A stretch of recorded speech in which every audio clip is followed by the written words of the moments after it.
I'm sure most of you in this place are familiar with these individuals.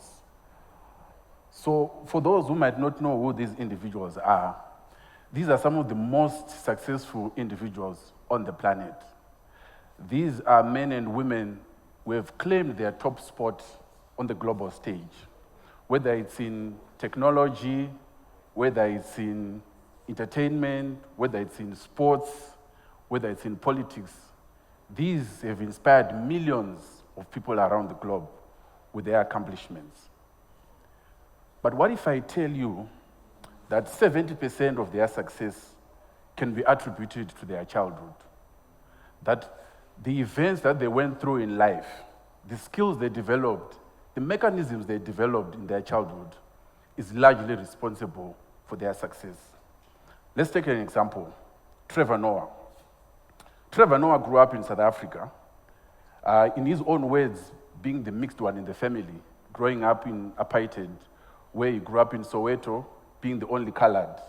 And sometimes you are tempted to lose your identity within all of that. And in his own words, he said, I felt like a bag of weed. And for people who know what that means is you have an identity crisis, you are facing rejection. But his mother had to play a very critical role in helping him shape up his identity. And fast forward, he was hosting one of the biggest shows on the world platform, which was The Daily Show. Let's take another example. Sadio Mane. For those who love football, Sadio Mane grew up in the dusty streets of Senegal. In his own words, again, he was so poor to such an extent that for him to forget his poverty, he had to indulge in sports so that he could find comfort in whatever that he was doing. And fast forward, he's played for the biggest clubs in the world. He's played for Liverpool, he's played for Bayern Munich, and now he owns a club of his own. He bought it for £50 million. Someone who grew up in poverty. This woman needs no introduction. She grew up from a very abusive environment where she was constantly abused by her parents and some of the people around her. And she faced a lot of rejection. But now she owns one of the biggest media networks in the world. Last but not least, I'm glad I have people from South Africa here. Elon Musk. Elon Musk grew up in South Africa as well. And he grew up from a very unstable family socially. And he was often bullied in school because of his unique abilities. And as a coping mechanism, he started to read books, create an imaginary world of his own. Fast forward, we have Tesla, we have SpaceX, we have the Boring Company. All of that came from the skills that he developed when he was a child. So your child can actually grow up to become like any one of these individuals. And it's not as difficult as most people think. It's easy. And I'll show you how in a couple of minutes. Life in general is a game, and every game requires skill. So it's your responsibility as a parent to develop those skills. And one thing that I also want you to remember this afternoon is that winners are not born. Winners are made.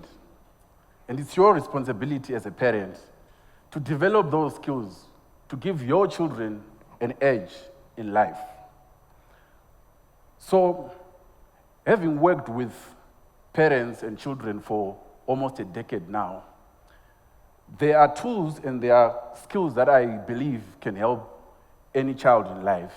There are plenty, but today I want to share with you 4 skills that you can develop in your own child to give them that competitive advantage in their life. So we call it the CPRIS, which is an acronym for confidence, problem solving, resilience, and soft skills. I think one of the speakers spoke about confidence. Confidence is one of the most important aspects that you need to develop in your children.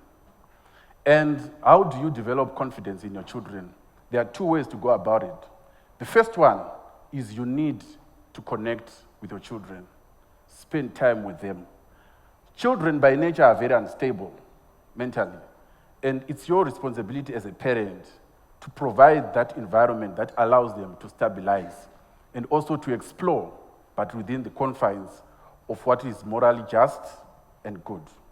So when you do that, when you connect with your children, you play with them, you are increasing their confidence.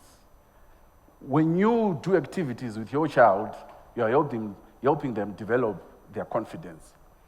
The second thing that you can do, which is my personal favorite, is to ask your children for help.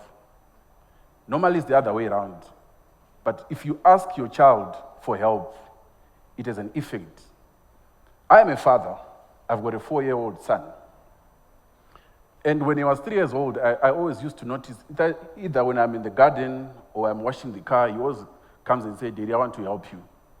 So when I realized, okay, this guy wants to really help me, now when I do the same exact things that I now do, washing my car, going into the garden, I ask him, "Mambo, can you come?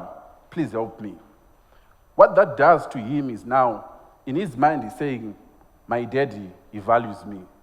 I've got something to give to my dad.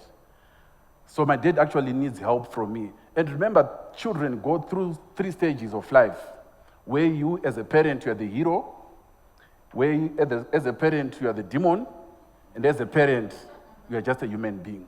So you want to take advantage of that period where you are a hero to your parents. And at that level, children are sponges. They are absorbing everything and they are observing and absorbing what you are doing. So I asked the young man for help. "Mambo, can you come and help me?" So I give him everything that he needs. He starts washing the car with me. And now he has developed confidence.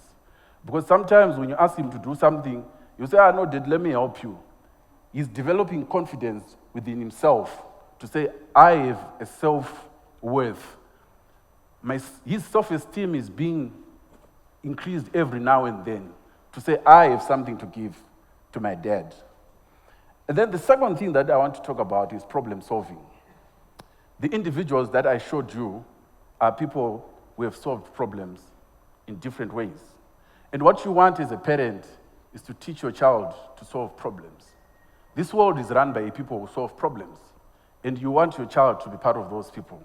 So how do you help your children develop that ability? If they are probably between the ages of 0 to 3, you just put barriers around their play area. You put a toy that you know they like. Watch and observe how they go about it. They'll find ways and figure ways to get to that toy. Simple as that. You do it in different setups over time, you'll discover that they'll find ways. Even to open a door, you just open a door, but you put something close to them and watch. They will start looking for things that is going to help them to open that door. And that's what you want. It then becomes a culture in them. It grows in them. So that's one way of doing it. For those who are a bit mature, you can talk about puzzles. You give them puzzles to also solve. You play games with them. It opens up their mind. They begin to see the value and they begin to develop this ability to solve problems. Then the third thing in our CPRS is resilience. This one is very important because you want your child to be able to persist even against all odds. Whether they are facing a challenge in life, you need them to develop that ability to soldier on. So how do you develop resilience in your children? Let's take the same setup, the initial setup, right? You put barriers in your living room, allow your child to play around.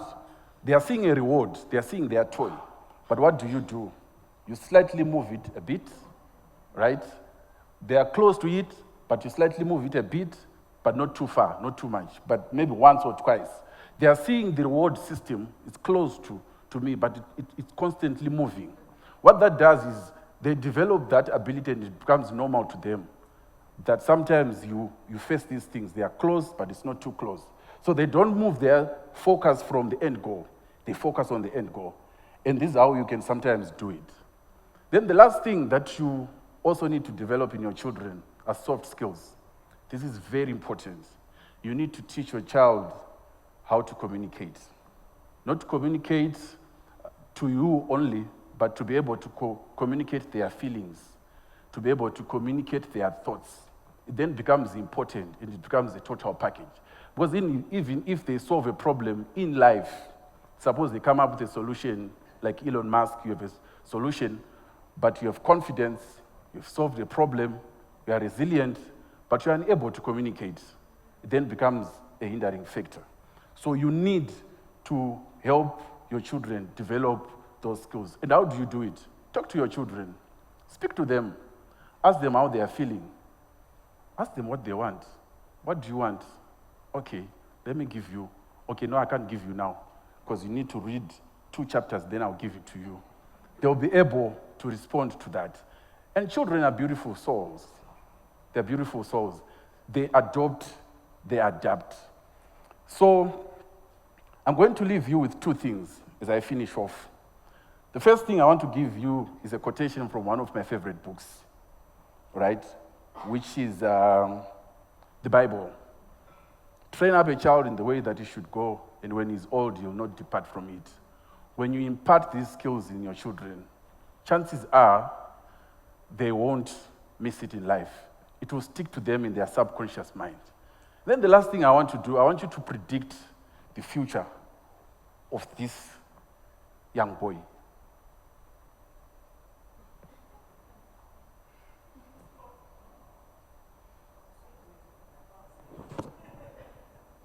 Okay.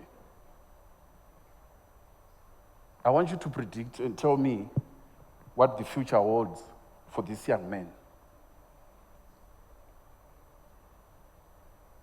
Okay, this thing is playing me.